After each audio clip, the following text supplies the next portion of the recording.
Please like the video and share it so that it reaches many more people and you get sawaba, or rewards from Allah. This could be a sawabe jariyah or continuous reward for you long after you are gone. Volume 2, Book 15, number 95. Narrated by Ibn Jurayj.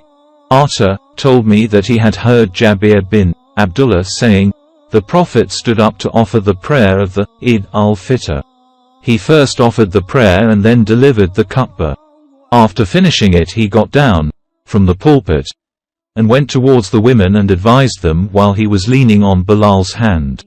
Bilal was spreading out his garment where the women were putting their arms. I asked Ata whether it was the zakat of Eid al-Fitr. He said, no, it was just alms given at that time. Some lady put her finger ring and the others would do the same. I said to Ata, do you think that it is incumbent upon the Imam to give advice to the women on Eid day? He said, no doubt, it is incumbent upon the Imams to do so, and why should they not do so? Al-Hasan bin Muslim told me that Ibn Abbas had said, I joined the Prophet, Abu Bakr, Umar and Uthman in the Eid al-Fitr prayers.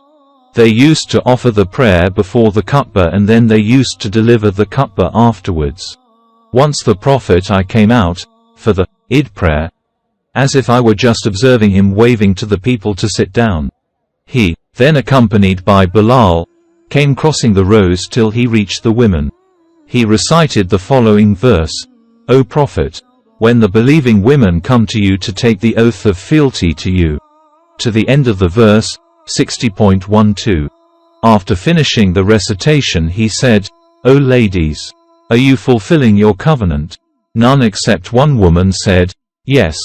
Hassan did not know who was that woman. The Prophet said, then give alms. Bilal spread his garment and said, keep on giving alms. Let my father and mother sacrifice their lives for you, ladies. So the ladies kept on putting their fatkaches, big rings, and other kinds of rings in Bilal's garment. Abdur Razak said, fatkaches is a big ring which used to be worn in the pre-Islamic period of ignorance. Volume 2, Book 15, number 96. Narrated by Ayub. Hafsa bint Sirin said, on Eid we used to forbid our girls to go out for Eid prayer. A lady came and stayed at the palace of Bani Khalaf and I went to her. She said, the husband of my sister took part in 12 holy battles along with the Prophet and my sister was with her husband in 6 of them. My sister said that they used to nurse the sick and treat the wounded. Once she asked, O Allah's Apostle, if a woman has no veil, is there any harm if she does not come out on Eid day? The Prophet said, her companion should let her share her veil with her, and the women should participate in the good deeds and in the religious gatherings of the believers. Hafsa added, when Atiyah came, I went to her and asked her, did you hear anything about so and so?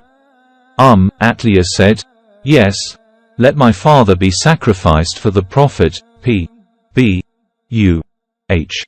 And whenever she mentioned the name of the Prophet she always used to say, let my father be sacrificed for him. He said, virgin mature girls staying often screened, or said, mature girls and virgins staying often screened. Ayub is not sure as which was right, and menstruating women should come out on the Eid day. But the menstruating women should keep away from the masala. And all the women should participate in the good deeds and in the religious gatherings of the believers. Hafsa said, on that I said to Atiyah, also those who are menstruating? Atiyah replied, yes. Do they not present themselves at Arafat and elsewhere? Volume 2, Book 15, number 97. Narrated by Atiyah. We were ordered to go out for Eid, and also to take along with us the menstruating women, mature girls and virgins staying in seclusion. Ibn said, or mature virgins staying in seclusion. The menstruating women could present themselves at the religious gathering and invocation of Muslims but should keep away from their masala. Volume 2, Book 15, number 98. Narrated by Ibn Umar. The Prophet, P.B.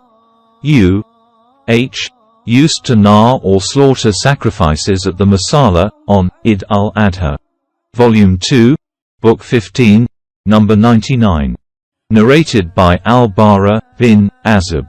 On the day of Nahr, Allah's apostle delivered the khutbah after the Eid prayer and said, "Anyone who prayed like us and slaughtered the sacrifice like we did, then he acted according to our nusuk, tradition of sacrificing, and whoever slaughtered the sacrifice before the prayer, then that was just mutton, i.e. not sacrifice." Abu Burda bin Nayar stood up and said, "O Allah's apostle, by Allah, I slaughtered my sacrifice before I offered the Eid prayer and thought that today was the day of eating and drinking non-alcoholic drinks, and so I made haste in slaughtering, and ate and also fed my family and neighbors." Allah's apostle said, "That was just mutton, not a sacrifice." Then Abu Burda said, "I have a young she-goat and no doubt, it is better than 2 sheep. Will that be sufficient as a sacrifice for me?" The Prophet replied, "Yes. But it will not be sufficient for anyone else, as a sacrifice, after you." Volume 2, Book 15, number 100. Narrated by Anas bin Malik. Allah's apostle offered the prayer on the day of Nahr and then delivered the khutbah and ordered that whoever had slaughtered his sacrifice before the prayer should repeat it, that is, should slaughter another sacrifice.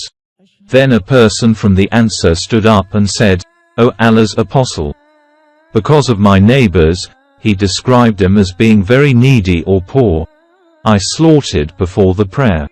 I have a young she-goat which, in my opinion, is better than 2 sheep." The Prophet gave him the permission for slaughtering it as a sacrifice. Volume 2, Book 15, number 101. Narrated by Jundub. On the day of Nahr, the Prophet offered the prayer and delivered the khutbah and then slaughtered the sacrifice and said, "Anybody who slaughtered his sacrifice before the prayer should slaughter another animal in lieu of it, and the one who has not yet slaughtered should slaughter the sacrifice mentioning Allah's name on it." Volume 2, Book 15, number 102. Narrated by Jabir bin Abdullah. On the day of Eid, the Prophet used to return, after offering the Eid prayer, through a way different from that by which he went. Volume 2, Book 15, number 103. Narrated by Urwa on the authority of Aisha. On the days of Mina, 11th, 12th, and 13th of Dhul Hijjah, Abu Bakr came to her while 2 young girls were beating the tambourine and the Prophet was lying covered with his clothes. Abu Bakr scolded them and the Prophet uncovered his face and said to Abu Bakr, "Leave them, for these days are the days of Eid and the days of Mina." Aisha further said, "Once the Prophet was screening me and I was watching the display of black slaves in the mosque and Umar scolded them. The Prophet said, 'Leave them. O Bani Arfida, carry on. You are safe, protected.'" Volume 2, Book 15, number 104. Narrated by Ibn Abbas. The Prophet went out and offered a 2-rakat prayer on the day of Eid al-Fitr and did not offer any other prayer before or after it, and at that time Bilal was accompanying him.